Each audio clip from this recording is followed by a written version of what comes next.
ኢጃዛታችሁ አይ ላቭ ዩ ኮንትራት ቤት የምትሰሩ እናቴ ትሙት ክብር ለናንተ ክብር እናንተ አንገታችሁን ደፍታችሁ መዳም ቤት ከነ ክብራችሁ ኦልሞስት ድንግልናችሁ ተመልሶ ድንግል ሳትሆኑ ሀገር ቤት እዚህ ድንግልናችሁ ክብር ለናንተ እናቴ ትሙት እንደው የኔን እድሜ ቀንሶ ይስጣችሁ የእናንተ ጨዋ ሴቶች የኔን የሁላችን እንደው የኔን እድሜ ቀንሶ ይስጣችሁ ከኔ እድሜ ላይ ለናንተ ይስጣችሁ ክብር ለናንተ እናቴ ትሙት ክብር ለናንተ ጤና ይስጣችሁ በቃ ገንዘባችሁ በረከ የክብር ህይወት ነው የምትኖሩ እናቴ ትሙት ሳውዲም ሆነ ጠለብ ቤት የምትሰሩ ክብር ለናንተ እማቤት ለናንተ ቢሞትም አይቆጭም አሰላሙ አለይኩም ወራህመቱላሂ ወበረካቱ እንደም ክርስቲያን ወገኖች ሰላም ብያለሁ። ወደ ከልጅማችሁ በአዲስ ሲሆናችሁ ላይክ ሼር ሰብስክራይብ ማድረግ እንዳትረሱ። እንግዲህ ጠፋ ብዬ ነበር ዛሬ 10 ቀን ምናምን ነው ቪዲዮ ሳለቅ ማለት ነው። ትንሽ ጉዳይ አጋጥሞኝ ነበር ለዛ ነው የጠፋሁት ማለት ነው። ኮሜንት ላይም የጠፋሽ የት ነሽ ምናምን ብላችሁ ለጠየቃችሁኝ ከልብ ነው ማመሰግነው ማለት ነው። አሁን ግን ተመልሼ መጥቻለሁ። እንደተለመደው እንግዲህ ላይክ ሼር ሰብስክራይብ ማድረግ እንዳትረሱ። መሲ እንግዲህ ያው የዱባይ አጀንዳ ቀን በቀን ኬት እንደሚፈልቅ አይዶን ነው የዱባይ አጀንዳ አያልቅም ማለት ነው።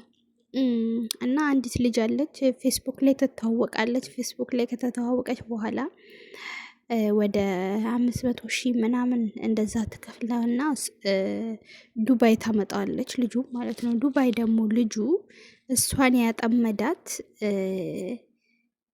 ጓደኛ አለው ዱባይ ላይ ማለት ነው። እና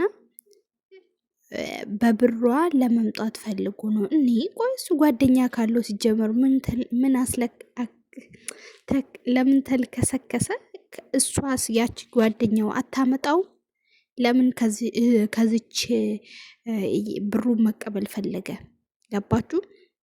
እና እቺ ታመጣዋለች። እቺ ስታመጣት ከሷ ጋር 1-4 ቀን ምናምን ያድርና ልጅቷ በቃ እውነተኛ ፍቅር ነው ብላ ከነፈ ብላለች። በኋላ ላይ የሚፈልገው ያቺን ነው፣ ወደዛችኛዋ ሄደ ማለት ነው። ልጅቷ ያዙ ይልቀቁኝ ካልሞትኩኝ በዱባይ ምድር። ታዲያ እንግዲህ ልጅ ወደሽ ከተደፋሽ ሲረግጦሽ አይክፋሽ አሉ።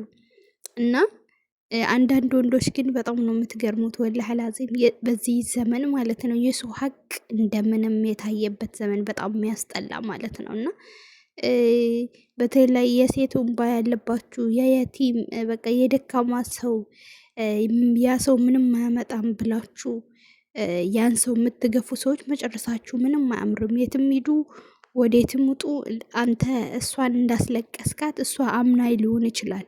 ነገር ግን በዚህ አይነት ነገር በተለይ ሶሻል ሚዲያ ላይ ለተዋወቃችሁ ሰው ብር አትስጡ፣ ባልሽ ላልሆነ ሰው ብር አትስጡ። ብዙ ሰው ይላል፣ ግን ያው ሴቶች አይሰሙም። የሆነ ፍቅር ምናምን ከገቡ በቃ ሚሊየንስ አንስተው ይሰጣሉ ማለት ነው። እና ሁሉም እያልኩኝ አይደለም። አሁን መሲ ኮንትራት ቤት ያላችሁ ልጆች በጣም በቃ እናንተ ብትታገዙ ራሱ ምን ብትሉ ራሱ አፕሪሼት ማድረግ ምናምን እያለች እያወራች ነው። እና ሁሉንም ዱባይ ላይ ልክስክሶች ዱባይም ሳውዲም በነገራችን ላይ ሁሉም ቦታ አለ ማለት ነው። ነገር ግን ደግሞ ያለ ሁሉንም ከመጨፍለቅ ያለ እጃዛ ማለት ኮንትራት ቤት የማይሰሩ ራሱ ስንት ክብራቸውን ጠብቆ ስንት የሚሰሩ ልጆች አሉ። እጃዛ ማያምረ እኔ አሁን ለስሙ ኮንትራት ቤት አይደለሁም እንጂ በአመት እረፍት አልወጣም ማለት ነው። በቃ ምን ሰራለሁ? አልፈልግም እረፍት መውጣት። አላማዬ ስራ ነው፣ ስራዬን ነው። እጃዛ ቤት እንኳን የለኝም ወላሂ ምን ያደርግልኛል ብዬ ማለት ነው። ስራ ቋሚ ስለሆነ እና ኢጃዛ አልወጣም። የሆነ ሰው ለመሸኘት የሆነ ለቅሶ የሆነ በቃ ነገር ምናምን ከሌለ እና በቃ በጣም ካልደከመኝ ምናምን በቃ አንዳንዴ የሆነ ይሰለቻችኋል አይደል? እሱንም በቃ ጓደኞቼ ምናምን ከመጡ ከስራ ሁሉም እንትናቸው ራሱ ሲጀመር በቃ በአመት እንደዚህ በበዓል ምናምን ከወጣን ነው እንጂ ስራችን እና ታዲያ እንደኛ አይነቱ ከነዚህ ሀለሌ ጋር ወደ ለሰጠችው ገንዘብ ለምንድን ነው እኛ የምንሰደበው? አሁን ሌላ የሚሰማ ሰው አንቺ እንደዚህ በኮንፊደንስ ወጥተሽ ጠለቤት አይላቢው ጠለቤት ያላችሁ ክብራችሁን ጠብቃችሁ ለምትሰሩ ምናምን ሰው ልጅ ተንኮል ከፈለገ ቤትም የሆነ ነገር ከፈለገ ምንድን ነው በሰማይ ቤት መንገድ አለ ነው የሚባለው። እና በዚህ ልክ ደግሞ ጀነራል አደርገሽ ሁላችንም ባትጨፈልቅ ብዬ ነው ምለው ማለት ነው። እና ስንት ጨዋ አሉ፣ ስንት ክብራቸውም ሴትነታቸው ሁሉ ነገራቸውን አስጠብቆ የሚኖሩ ለዓላማቸው ለዛሬ ብልጭልጭ ሳይሆን ነጌ ኢትዮጵያ ገብቼ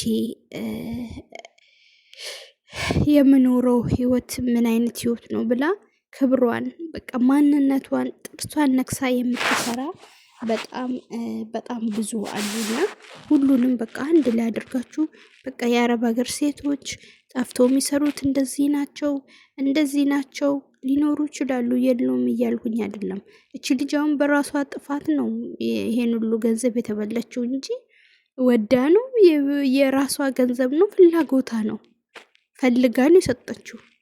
ግን እሷ ደግሞ ይሄ ሰው ባል ይሆነኛል፣ ይሄ ሰው ደግሞ ጥሩ ሰው ነው ብላ አስባ ሰታ የተበለችው እሷ ናት አይደለም። አንደኛ ነገር ልጅቷ በመልካም ብታስብ ልጁ ነው ባለጌ። ልጅ እሷን ካልፈለጋት ራሱ እሷን መሸጋገሪያ ካደረጋት ራሱ በቃ እኔ አልተመቸሽኝም፣ አይተሻለሁ፣ አልተመቸሽኝም፣ አንቺ የራስሽን ህይወት ኑሪ፣ እኔ ብርሽን ሰጥሻለሁ፣ ሰርተሽ ክፈይ ምናምን ቢል ኦኬ ችግር የለውም።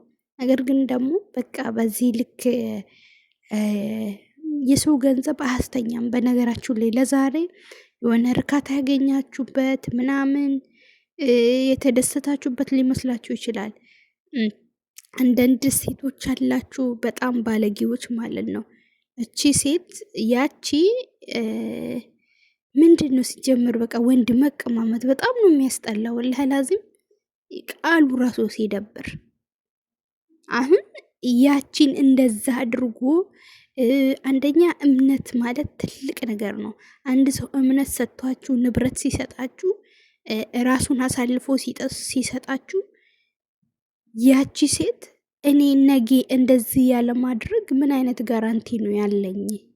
ምንድን ነው ጎረቤት ስታማ ለእኔ ብለህ ስማ ነው የሚባለው። የለመደ ጦጣ ሁልጊዜ ሸምጣጣ ነው። በቃ ይሄ ሰው አንቺ ምን ዋስትና አለሽ? እችኛዋን ሴት ብሯን ወስዶ ልቧን ሰብሮ ወድሻለሁ ብሎ ባልሽ ሆንሻለሁ ብሎ ከኢትዮጵያ ድረስ ዋሽቷት እስከ ዱባይ መጡ። አንቺ በቃ ምንም ኖርማል አድርገሽ ምንም እንዳልተፈጠረ ያችን ሴት ኢግኖር አድርገሽ ወደ ራስሽን ወንድ ስታመጪው ይሄ ወንድ የሴት ኡምባ ያለበት ያውም ማለት ነው ያውም የሰው እዳ ያለበት ነጌ እኔም በቁሜ ሽጦኝ ይተወኛል ብለሽ እንዴት አታስቢም? ሴቶች በተለይ ማለት ነው። እንዴት ማለት በቃ ምንም እንዳልተፈጠረ የሰው ባል ላይ አንቺን በቃ የሆነ ቅናት ስለ ቅናሽ ነው። ይሄ ቅናት አይደለም፣ ቅናት ሳይሆን በቃ ይሄ ድድብና ነው።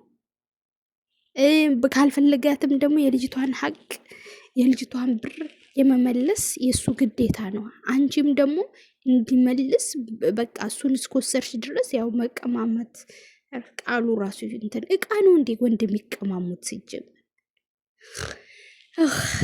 በጣም ነው የምታስጠሉ።